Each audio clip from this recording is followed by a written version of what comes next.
Imagine sailing for months across the ocean to build a new life. You finally arrive. You build homes. You plant food. You leave signs for help.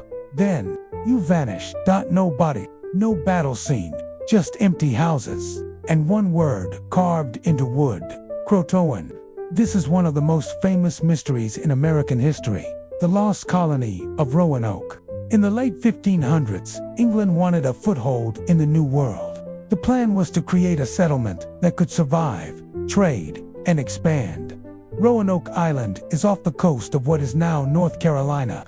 It's surrounded by water, storms, and dangerous sailing routes. From day one, survival was not guaranteed. The settlers faced a reality most people don't imagine. Limited supplies, unfamiliar land, uncertain relationships with local tribes, and the constant fear of hunger. They needed support from England. They needed more food, tools, and protection. And that's where the biggest problem began. The governor of the colony, John White, eventually left Roanoke to get help. But he didn't return quickly, because England entered war tensions and conflict at sea.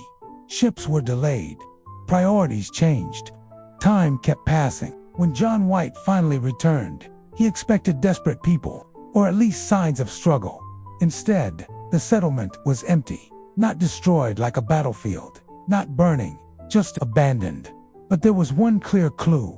On a post, a word was carved: CROATOAN. And this matters because CROATOAN was the name connected to a nearby island and a local group.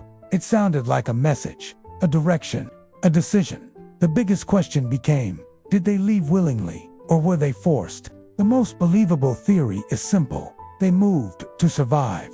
If a colony is starving, it doesn't stay proud. It does what it must do.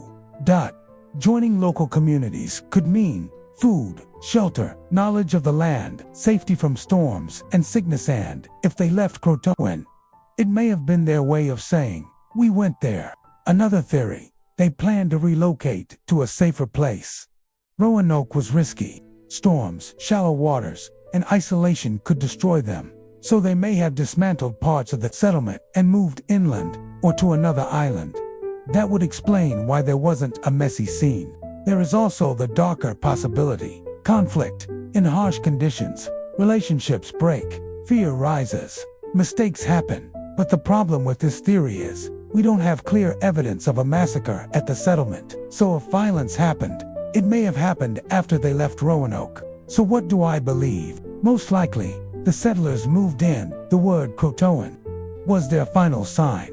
But the real mystery is this: even if they survived, how does an entire colony disappear so completely that history can't follow them? Now your question: if you were John White and you saw that word carved into wood, would you go looking, or would you fear what you might find? Comment your answer and subscribe for the next Mystery Files by Baloch.